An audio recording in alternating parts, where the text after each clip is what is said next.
Good afternoon. This is Constance from Mrs. T Weddings. I am going to be joined today by the absolutely gorgeously lovely Nicky from Polka Dot Creations. And Nicky is a fabulous stationer.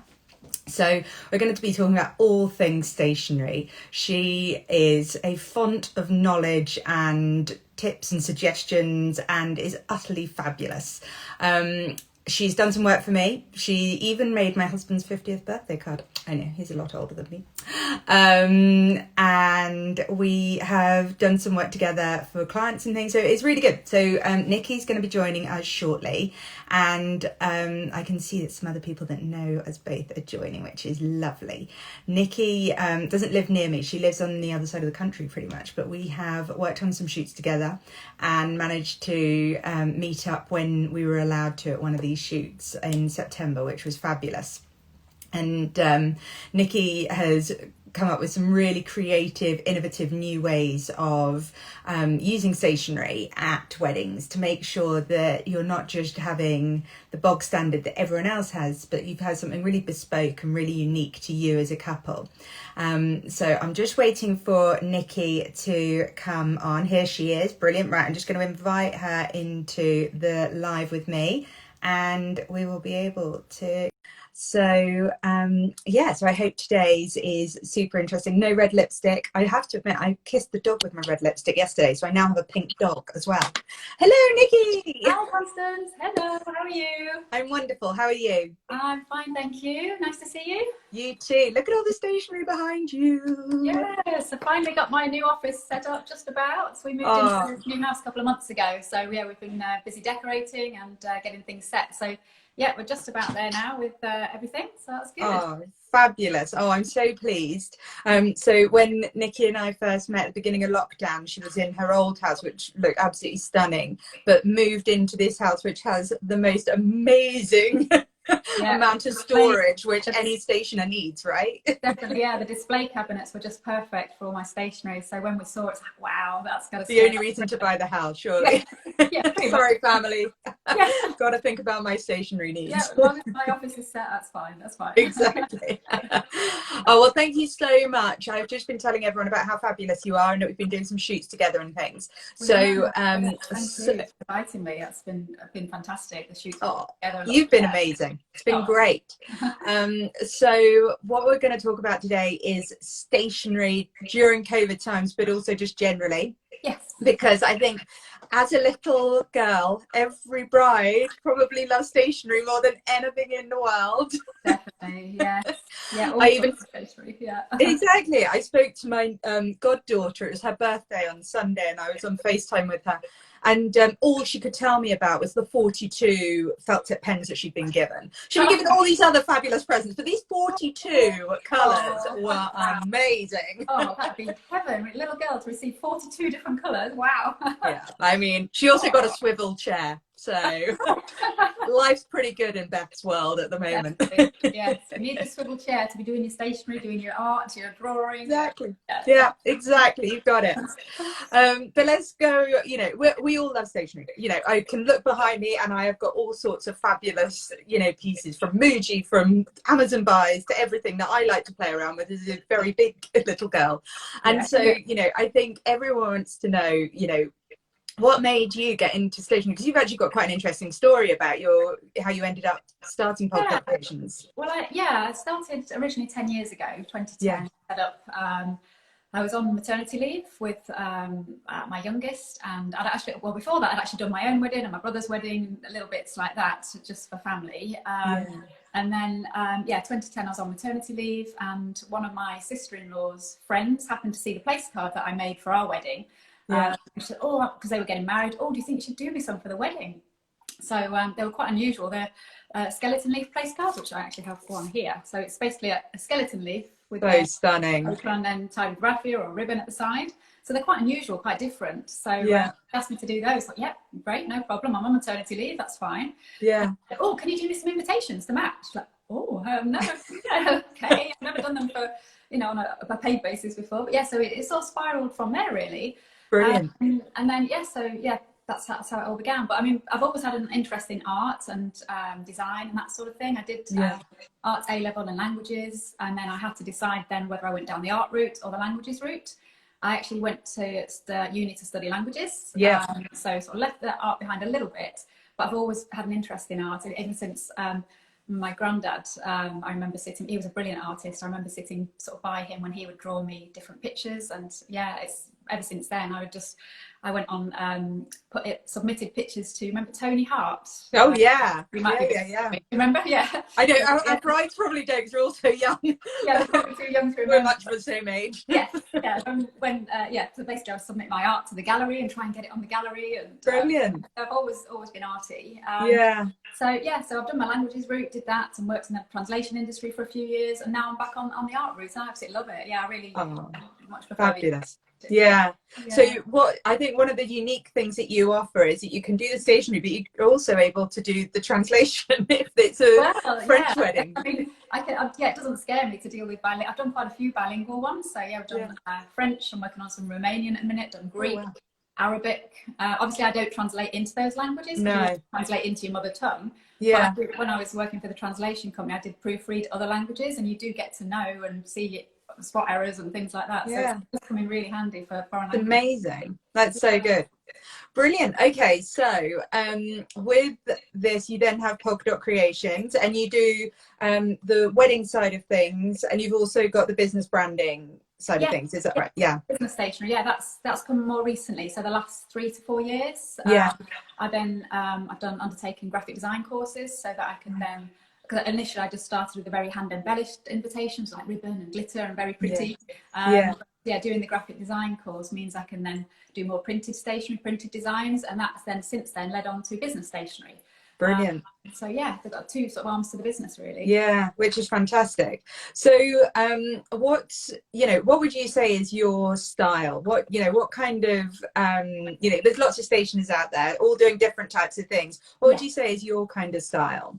I like something quite classic and contemporary. To be honest, I do quite a lot of floral work just because that's what brides want, and I really do enjoy doing that as well. But I much prefer something very simple, very classic, almost timeless, that won't date. Say in 10 years' time, it doesn't look old-fashioned. Or so that's where my go-to is, where I've naturally sort of designed towards. But obviously cater for all tastes. But naturally I'm quite contemporary and classic sort of time. I love the on one of our shoots, actually the first shoot we did together, you used the petal paper, didn't you, with the seeds in, and that I just love. Tell everyone about that, because I just think that's the most gorgeous romantic stuff. It is. It's handmade seed and petal paper. So within the paper itself, I've got some here actually. There you go, I'm testing you. What have you got to hand? You probably see the little petals or seeds. The little dots. Yes, so what you can do is that afterwards you can the guests can actually, if it's the invitation or the place card, they can actually plant that in the garden. And then hopefully in the spring, summer, you'll get lots of wild flowers growing, and it's a memory of the wedding, obviously, of the couple, family or friend, the wedding that you went to. So it's which I just love. Romantic. Yeah. I've been talking to some of my couples about using it potentially as a favour as well. As be the name card, and then on the reverse say, now take me home and plant me and I'm your favour, kind of thing. Exactly, because then they get to experience the favour a few months later, not straight away, because they have to wait for it to blossom. But it is, it's very romantic. I love that. Brilliant. And so that's kind of your more traditional business. So currently, let's talk about the reality of everything. You're part of Sweet 15, so if people want to use you as a stationer for their micro wedding, you're absolutely part of the crew and can offer that. But you've also done some micro weddings recently, haven't you? So tell us a little bit about what people have been doing with their stationery requirements for that. I've had the first one probably about 3 to 4 weeks ago. They originally came to me well over a year and a half ago. Originally we're having a big wedding, we did all the invitations, and obviously things then came to a bit of a halt with COVID, but they still go ahead and just have the 15. So just very close friends and family. So we worked on change of date cards, so that obviously all the invites had gone out, so we did electronic change of dates. And so you can help with the electronic stationery as well. It doesn't have to just be paper based. No, no, that's because of, well, through COVID, Yeah.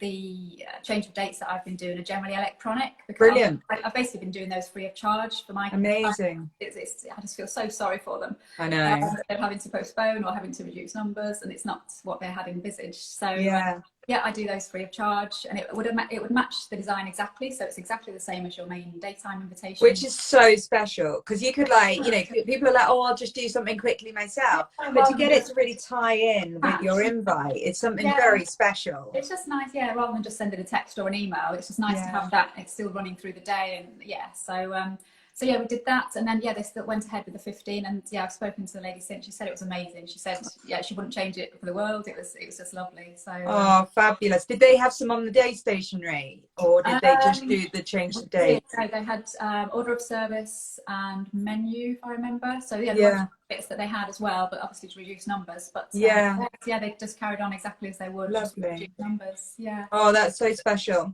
And what do you think of micro weddings? What's your kind of take on this whole micro intimate wedding scenario that we're living in? I think it's a lovely idea just to still go ahead. I know it's maybe not what you envisaged originally, but at the end of the day, it's all about you and your partner getting married, just the two of you, showing the love for each other. And whether you do it in front of 10, 12 people or 100 people, it's still you two getting married to each other at the end of the day. I mean, some people may opt to have a bigger party next year later on, do something else. Just to sort of, and at least then you get to wear the dress again, maybe, so it's always quite exciting. You can wear it twice. I was talking to Ellie Sanderson last night, and she was saying, well, it's a great excuse to have a second dress, isn't it? Like, absolutely. Yes. I was thinking of wearing the second one twice, no, the first one twice, but you could get two dresses. Exactly. So many opportunities.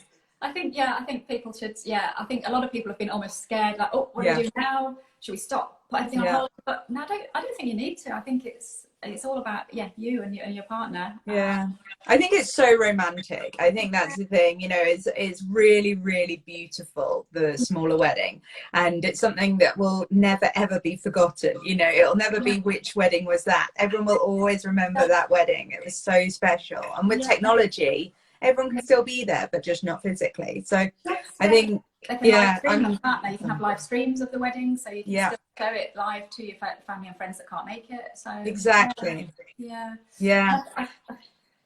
Tell me about what the current trends are then. So, you know, people are going smaller, but you know, there's also people that are still planning for the future for bigger weddings. What are people doing with stationery at the moment? All of my brides are kind of like constantly talking to me about stationery, like, what should I do, what should I do, what should I do? So tell us, what should we be doing?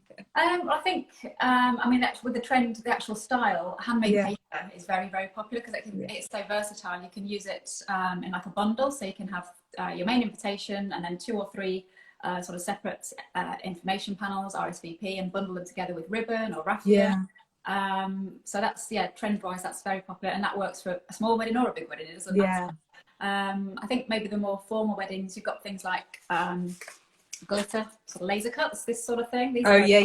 So you've got your glitter, and then inside that you can slot information panels and RSVP. So they're the sort of more formal style. They're really quite popular as well. So and then we've even got a bit more luxury end of the market, I suppose, is the mirror. That one's just amazing, isn't it? And that's got some flowers on it as well, has it? Or is that no, there's one that you've got like that's got flowers on, isn't it? That's acrylic, so it's is it acrylic? So that's a different one. That one, that's the one I'm thinking of.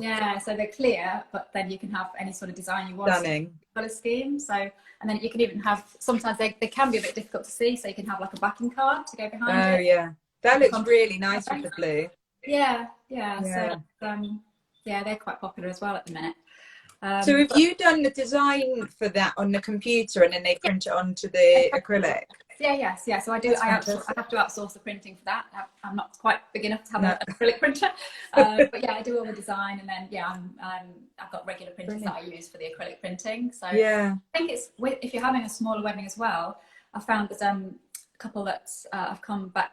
Originally they were going for a card invitation, but now because they're having a much smaller wedding than initially planned, they can spend more. So the acrylics are obviously more expensive. So they're able to then have a little bit more budget, because they don't need to spend as much on the meals, or relevance where they would have spent more money. So they're actually able to splash out a bit on the invitations, elevate the things that they were going to have. Yeah, exactly. And really have what they really, really want, not just what their budget allows. Yes, yeah, because their budget's obviously gone a little bit, it's being spread further because they don't have to spend quite as much on the reception as they would have done for wedding for 100. So yeah, absolutely. And okay, I'm going to, I haven't pre-warned you on this question, but do you get asked this, or do you have any advice? The question I got on WhatsApp from one of my brides this morning was, how do I properly address all of my save the dates? Do you get this question the whole time? Do you mean how formal to make it? So or? like Mr. and Mrs. and Doctor, and if they're not married and if they've got children.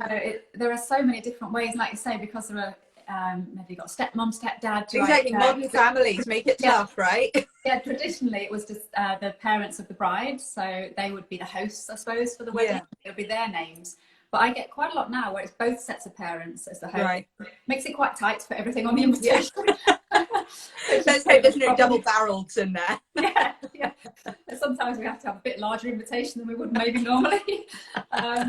So that works quite well. That at least they're involving both sides of the families. But other people decide to do away with that completely and just have themselves. Just have the first names, like Sarah and Richard, invite you to join them at their wedding.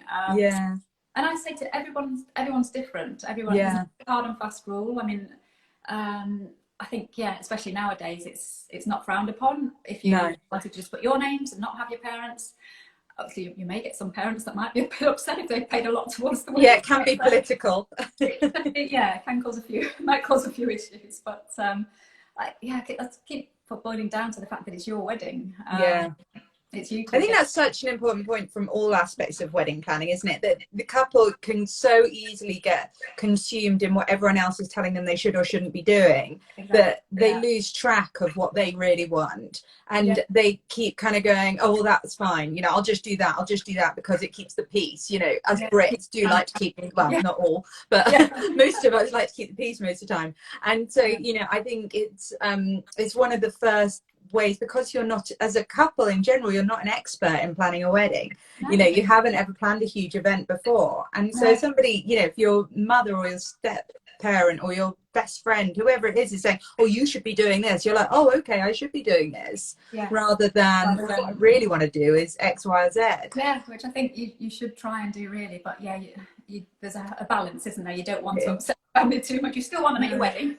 Exactly. Upset them it's really important to have that. And I think people, you know, the couple shouldn't be afraid to talk to us. You know, I guess in my position, I get that have those conversations the whole time because of my role in the wedding. But with you as well, I think people should feel confident enough to say to you, what should I do? And you'd be happy to advise them, wouldn't you? Definitely. Often people do ask, and most of the time I will help them with the wording. But it's very rare they come to me and they know exactly what they want to say. You know, information card. What do I put on the extra information? I know I need one, but I don't know what to put on it. So kind of rifling through every invite you've ever been sent that you've kept. So I'll go through and help them exactly with what they might need, and we talk about whether their meal is a set meal or whether their guests have to choose a menu, in which case you need to include a menu card, and they need to include tick boxes on the RSVP, which option you want for the menu. So obviously I've got nearly 10 years experience, so I can help. You can definitely help. That's no problem. Okay, another thing that is always popping up everywhere is GSM. The grammage of the card, the thickness. Talk to us about that. Explain what that's all about. It's to do with how thick the card is that you're using. I like a really thick card. Me too. So it's definitely above 300. So normally 350 to 400 is what I use for a card. And would that be for an invitation? That weight. So send it, for example, we've got this standard sort of card here. This one's a pocket. Okay. So inside you've got, I don't know if you can see, a little pocket for your inserts. So perfect. And as well, I think when you've got a card like that with then pocket with cards in, it makes it quite nice and weighty. I think it's nice to have rather than it feeling a bit flimsy. And I do like a nice thick card.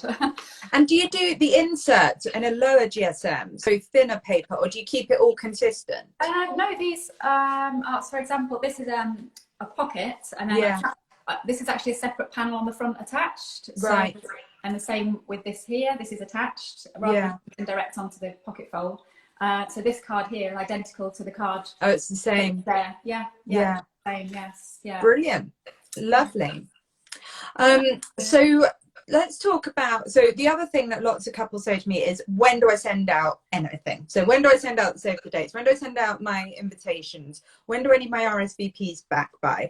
What do you find most people are doing now? Because I know traditionally it's very different from what people are doing now. So talk to us about that. I think that the deadlines the people are sending them out a lot earlier. Yeah.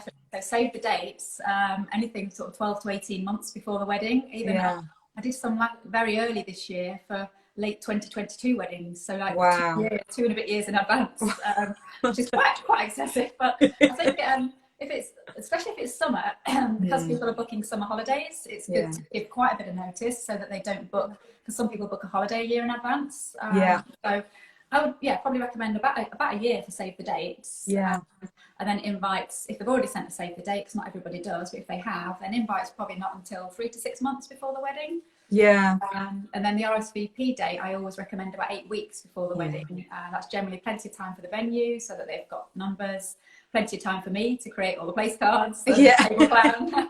Exactly. So that's what we usually put on, about 8 weeks, unless the venue want it even earlier, in which we can put an earlier RSVP date. So some people are still sending me, because it was traditionally 3 months before the wedding was when the invites would go out. And I mean, I did that for my wedding, and I remember some people contacting me being like, was I Z list? Like, did some people drop out and then you send me the invite? I'm like, no, I'm just being traditional. Everybody sends them that late. I was just doing what tradition says. Sorry. That's what it was. Definitely. I got married 18 years ago, and I think we probably only sent them 3 months before. But it's if someone comes to me now, we've only got 3 months to go, it's fine. I can get it done for them, but it's quite unusual. It's like you're working at pace at that point. Yeah, normally they're a good 6 to 9 months before at least they would contact me.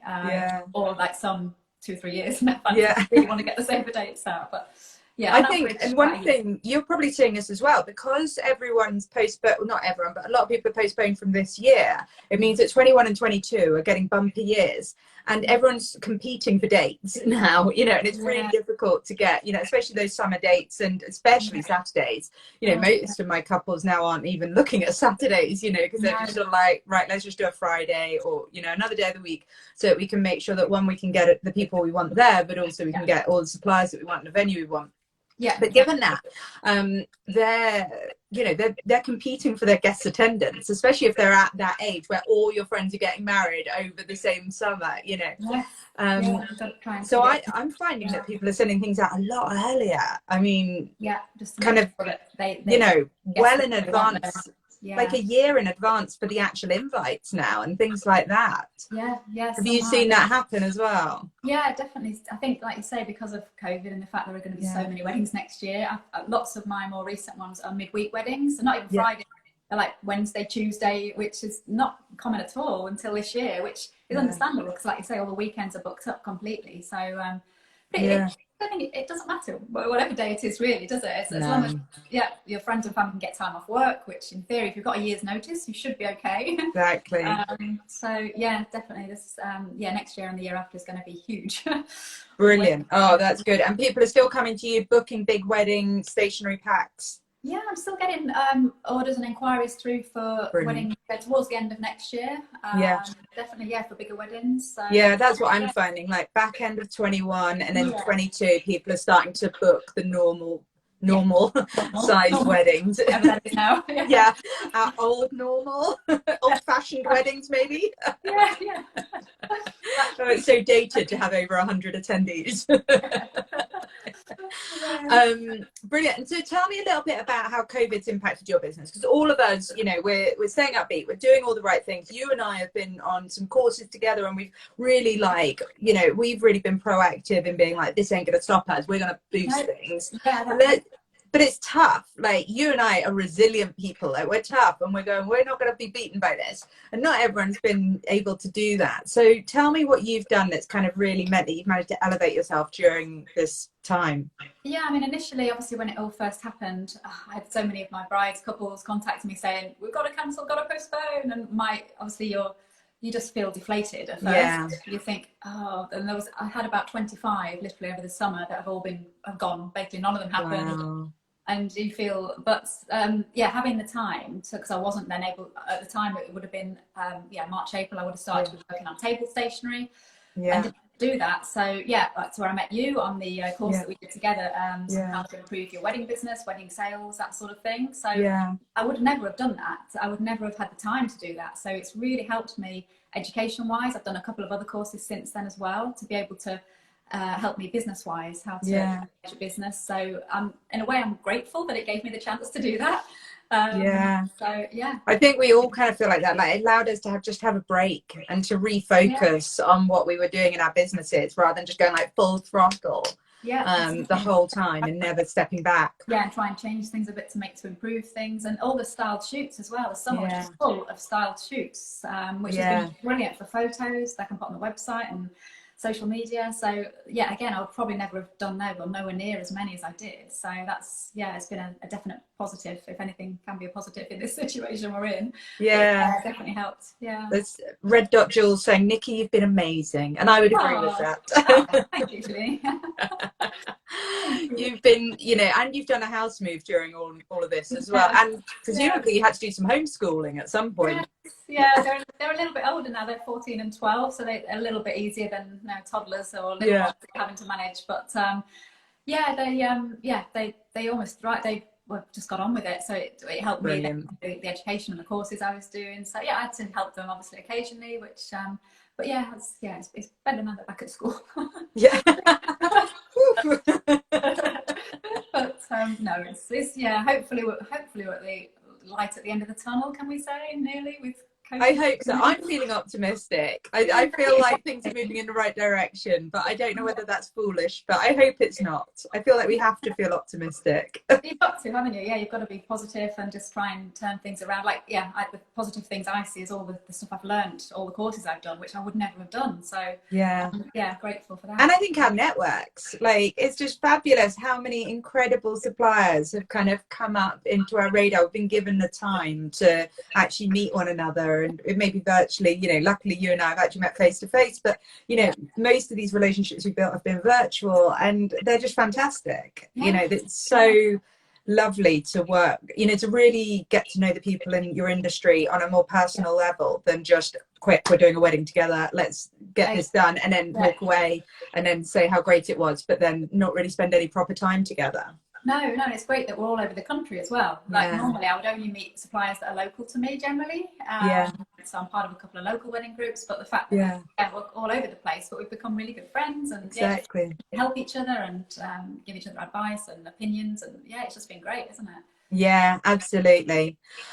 So I think the other thing that you're doing at the moment is you're setting up a Facebook group. Am I right? I am, yes. Talk to us about that. Another idea that I probably wouldn't have come up with if I'd have been under any normal year. Wouldn't have had the time to think about it. But no, I just thought it'd be nice for brides and grooms, couples that are getting married, that obviously they've got no experience in what to order, what do I need.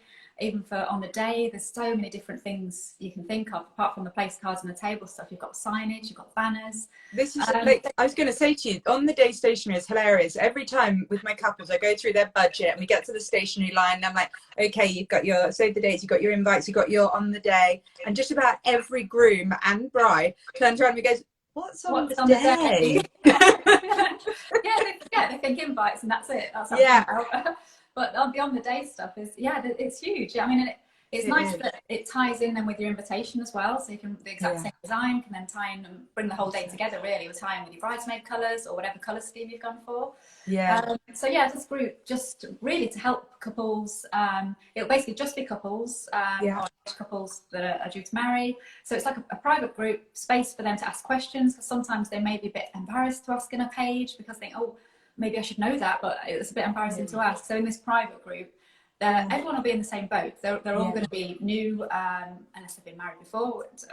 But it's me to provide advice, really, help them with any queries, and even for couples that maybe might be thinking of making their own stationery, making their own invitations. I'm happy to help them out and give them advice. Yeah. And this is just a free group. They don't have to pay you anything or anything like that. No, it's just going to be linked to my Facebook page. So yeah, probably by the end of November. So in about a week and a half, 2 weeks time, that'll be up and running. So I'll put obviously advert on my page and try and get people to join me. Amazing, definitely. Yeah. Well, we've just touched on the day. Can you just run through some of the wonderful, innovative ideas you've had for on the day? Because we did some on shoots, which I loved, but I'd love you just to throw some ideas out there to get people to start thinking about it. Yeah, so I suppose they're quite different things. You've got fabric banners, for example, for I love them. or orders of the day, table plans. I should have had one set up. But basically, yeah, it's I like to use quite natural material, so organic calico, natural cotton, that sort of thing. Yeah. And, yeah, I design either the menu, the order of the day, the welcome sign, and that's printed huge. They're normally about 1 meter, 1 meter 50 tall. They're really big. 60, 80 centimeters wide, with like a wooden doweling rod through the top. And it's just a nice bit of a wow factor when your guest walks in and sees the order of the day, you know exactly what's going to happen on the day. Yeah. So that's something a bit different. Or the huge big roller banners, you can have those as a welcome sign for your guests. Yeah. And yeah, I suppose the skeleton leaf place cards is something that I've never ever seen anywhere else before, really. No. A lot of people like those. They go for those. They're great. And I've got to tell everyone about that. When you posted that, after we'd met, you posted them on your Instagram, and I couldn't believe it. The example you had Constance and Robert, and that's mine and my husband's name. I created these before I met you, didn't I? Yeah, it was years before we'd met. I always have a fictitious bride and groom in my stationery samples that I do. I often have Alison and Jonathan for some reason. I don't know why. Any Alison and Jonathan's out there? Get some cheap materials because she's already got the samples. Yes. You had to get married 3 years ago because the date was back in 2017. But yeah, I put Constance and Robert, not knowing you and not knowing that obviously your husband was Robert. I know. I saw that. I couldn't believe it. No, it's such a coincidence, wasn't it? And it's not. Constance isn't a common name, really. It's not like Sarah. Or no. Claire. I always grew up having to explain my name. I love it. It's a lovely name. Oh, well, that's brilliant. And so I guess, you know, for everyone out there, so the advice for you is to book things early so that you're ahead of the game, right? Especially with the amount of weddings that are going to be next year that are postponed from this year that I have to give priority to, obviously, because they've booked it already with their new dates. Yeah, so book. Exactly. Get your orders in early. Always make sure that you're thinking about the time frames that it will take to actually do the work, not expecting things just to be delivered straight away, right? No, exactly. I can turn around things fairly quickly if it's not a huge amount, but obviously things have to, and sometimes they can't be done within the time frame. There was one lady, for example, recently who wanted the acrylics, a mirrored acrylic, but time frame wise the supplier was taking a lot longer, so they wanted up to 4 weeks for me to get that done, to get the mirroring back. But with a clear acrylic instead, and that was much quicker lead time, so we can always work around things and hopefully come up with something that's within their time frame and within their ideas, their design ideas that they want. And you'll always bespoke design things for each couple, won't you? That's part of the process. Exactly. Yeah, all my stuff is bespoke. Really, is I don't have a set range of house designs. It's just pretty much whatever they want. We go through their ideas, sit down, and talk about. They may show me like a Pinterest board, things they've been collecting that they like, and we just go from there. And then I come up with 2 or 3 samples or ideas for them. And and then they can get exactly the color that they want, which is on brand for the whole wedding. They can get the exact script style that they like and things like that. So you'll tie it in through all of their stationery, and they can have anything, right? They can have anything from the rolling banners to the stickers to the save the dates, the whole shebang. Anything card or paper related or fabric related, even electronically as well. Or electronically to tie in if you want. Or some people may opt for a main invitation for their day guests and maybe an electronic for the evening guests. But the same design. Exactly. Brilliant. Well, thank you so much, Nicky. You've been an absolute pleasure. Thanks for having me. No problem. And if anybody wants to get in touch with you, please can you share how they can? Either website is polka.creations.co.uk. So that's polka dot is spelt D-O-T, not an actual dot. I never thought 10 years ago to think about my actual company name might confuse people. And then the Facebook page is polka.creations wedding. And yes, so shortly, if you hook onto that one, then I'll shortly be displaying details of the group. So hopefully we'll see you in the group as well. Very exciting. Good. Lovely. Thank you so much. And if anybody wants to get me to organise a micro intimate wedding, we can get Nicky to do your stationery as part of Sweet 15 and make it all happen very quickly and easily as well. Make it very pain-free for all of those gorgeous couples out there. Completely, no stress. We'll just no stress. Use our experience to help them. Yeah. Brilliant. All right. Thank you so much. Have a great day, everybody. Take care, Nicky. Bye. Bye.